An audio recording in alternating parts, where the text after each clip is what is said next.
Hello and welcome back to Unfiltered Truth. Something to call out, probably needs to be said, is the issues with the HR industry. There's quite a few of them. And anyone who's watching this has nothing to do with character. This is not attacking anyone. This is not saying any person's bad. This is going straight after the industry and the approach, not the people in it, although there's always bad apples in every industry. Humans tend to be humans. Recruitment process is broken, obviously. People are trained to do ATS filters, and now they're using AI to screen everything out. It's almost like the impressionist. I'm trying to make sure I can't find anyone so that then I can blame the market or anything that I can't hire. Or the op side, I want the unicorn that I didn't have to actually find. I used anything and everything to find it for me. Well, then what is your job?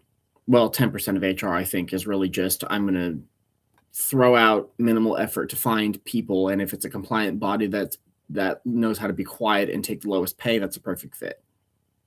It's known how that should work, but nobody communicates with what people need. HR gets mad that they get ghosted, but they ghost people all the time, and it's treated as it's just business. The thing I really want to hint at is the blacklisting. We know, it's no secret, people talk. HR obviously does that too. Recruiters talk to each other, they network with each other, and they will, do a little background hush hush. Nobody has true proof of that for a good reason. It's hidden to make sure nobody can track it, but there are plenty of signs. You apply to a job and you almost get an interview, and then all of a sudden stop hearing. I don't believe for a single second that that's we just found a better fit, or the budget suddenly got canceled. No, it didn't. When it was that close, that's because you got a little information that you probably unethically went around to get, and then went, oh yuck, we don't want them. You do realize people talk. Nobody actually controls the narrative, and companies, corporations, and HR thrived on controlling the narrative. This disgruntled worker, they just didn't like it. They weren't a culture fit. They weren't a cut. But then anybody goes the route of, this is how I was treated. Oh, and it's, well, now you're being defamatory, or now you're making us look bad. You can't have your cake and eat it too. Sorry for the computer shaking. You can't have both. And that hurts business, and it hurts brand, and it makes people not trust you. I know what you're doing. And you're trying to protect your own hide. You're obviously trying to make sure that no one in the company gets sued. But people are not data points. People are not headcount on a spreadsheet. People are humans. People have lives. They have families. And to use it's just business, that's just drivel. That is lazy drivel to say, boo-hoo, cry about it. But if it's in reverse, you treat it as you're unprofessional and this is unacceptable. Yeah, no, you don't get to have it both ways. And I know y'all get mad when we talk to each other behind your back, because you're supposed to be able to control who gets in, and we need to earn our way into your good graces. Now, I'm not attacking everybody in the industry. I've met some. I personally have only met some that were good HR. They cared, they showed, they did the best they can. Their hands get tied, they can't do anything about it. I understand that. I totally understand that. And I have respect for these people. But the ones that treat it like, well, you're not a good fit. You don't even know what a good fit is. You keyword searched. Well, actually, you didn't even do anything. You put poor keyword choices in the ATS that filtered everything out, which is ridiculous. It's absurd. This is just your way of going, I need the pile to be limited down so that I don't have to spend time going through it. That's your job, to spend time going through it. That's your job. That's what you do. You call people, you pull them in for an interview, and you talk to them. If you don't know enough about the job, you can be honest.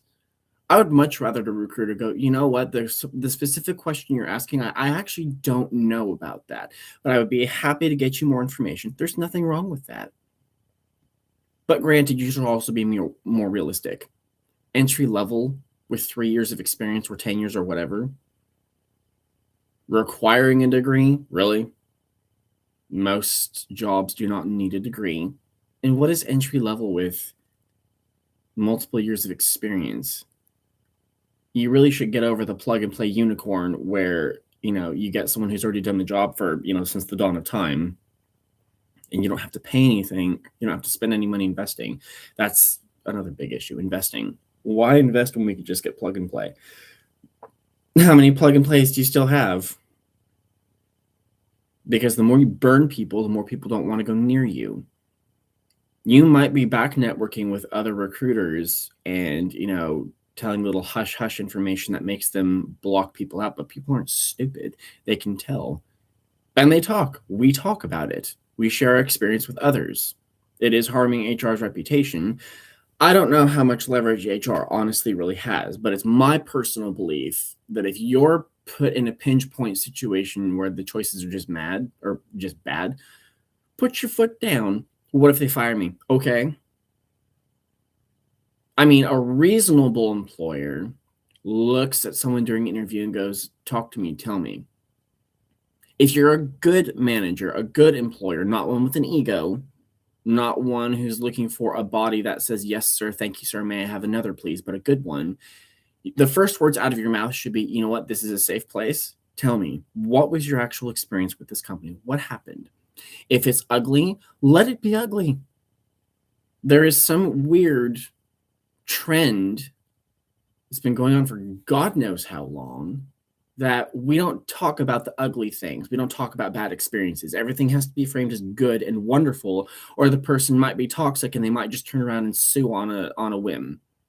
You do realize that people can share bad experiences without being a potential lawsuit grenade waiting to go off. I don't know why we treat it like if you have anything negative to say about a company, you're just unprofessional. No, maybe the experience was garbage. Maybe the company's treating people poorly. And if you treat that like it's a grenade ready to go off, that tells me a lot about you. A lot. I have a high respect for people who go, tell me what your experience was like. Was it bad? Well, you're in a safe place. Was it pretty bad? Did it seem kind of just garbage?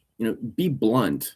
If I were in an interview, if I were leading one, I would say, was it a garbage experience? Were you treated like crap? Because it's not unprofessional to call it out. Why is it unprofessional to say a company treated someone like crap when you are in a company? We don't want to talk about, we want to walk on eggshells because what if it looks bad? Optics is like a hormonal mood swing in a lion. It lasts for a few seconds and it's gone. Get over it. If you're genuine and honest and you allow people to share their experience, you're probably going to get a lot more loyalty out of them. And if you treat them well, don't do the whole blacklisting thing. Don't be that absurd. Don't go fishing for reasons to kick people out. It is catching up. People are noticing, and it does follow who. So let's not pretend like you're controlling the narrative because you're not. It needs to be more personal than it is. Just business is a load of crap. It's not just business. You need to actually care. And there's nothing wrong with, you know what, this is probably just not a good match. You should say that. Tell the candidate, you know what, this is probably not a good match, but here's why. Here are the things why it doesn't seem like it's a good fit. You can absolutely do that in a very respectful tone. Candidates, you can do the same thing. There's nothing wrong with saying, you know what, I think actually this just might not be a good match. That's completely okay. Well, it's wasted time. It's not wasted time. The time was used. It was wasted time because we didn't secure a candidate. It's not wasted time. You're not going to find the perfect candidate every single time. It's not wasted time. It's useful time. Ghosting is wasted time. Ghosting, you wasted the employer's time by not communicating. Be a grown adult and say, no, thank you, this isn't for me. Or on the opposite side, tell a candidate, you know what, actually, we're going to go ahead and go a different route. And give actual feedback. Well, we don't want to get sued. I'm so tired of that stupid excuse. We don't want to get sued. What are they going to do? Sue you for discrimination because they didn't have a degree? Sue you for discrimination because you didn't have use in, SAAL or whatever the system is, SAAS. They're discriminating against me because I didn't have SAAS experience. That's not discrimination. Well, they said that I didn't have experience in Excel, but I really think that they were discriminating against me because of my gender. Did they mention that? Or are you pulling a card out of your rear because you're offended that you got told no and you're looking for an excuse? They just weren't a culture fit. Yeah, no. Don't even use that. That's not a thing. What's not a culture fit is a toxic person who causes everybody problems and is nothing but a friction point. That is not a culture fit. Culture fit for they question anything and don't just like what we tell them. That's not a culture fit. That's ridiculous. That's absurd. That's what makes people resent you. And I know that HR is in the middle. I know that HR, they get stuck in the middle and it burns them out. I get it. But don't do the hypocrisy of judging people for the same thing that you would do. Stand up for your own people, put your foot down. I admire HR that goes, you know what, if we're going to go policy over people, then I'm resigning. I admire that because they're not going to stick around and put up with garbage. And that's what it is. Treat people well, fight for your own people, take care of your own people. If the HR industry is getting so burnt out, well, leave the industry. HR's sole job is about making sure the company doesn't get sued. Maybe HR's job should be making sure both people are taken care of. And companies need to start, valuing their people. Value your people. If that's a difficult concept, maybe you shouldn't even be in business. Maybe you should just dissolve yourself. That's I think the core problem in this country with business is that corporations see people as you just exist as an energy point, and if you don't like it, go starve. Value your people. Quit being tacky. It's just, you can do better. Do better. If you focus on operating in any business segment, in any role with integrity, honesty, and honor, you're going to get far. You're going to get far. That's how things should be. Hope this was helpful. If it wasn't, if it offended someone, sorry, I don't know what to tell you. I'm just giving honest feedback, but I'm always trying to bring the blunt truth, but also help, rebuild and repair and make things move forward. So, please like and subscribe, share the video.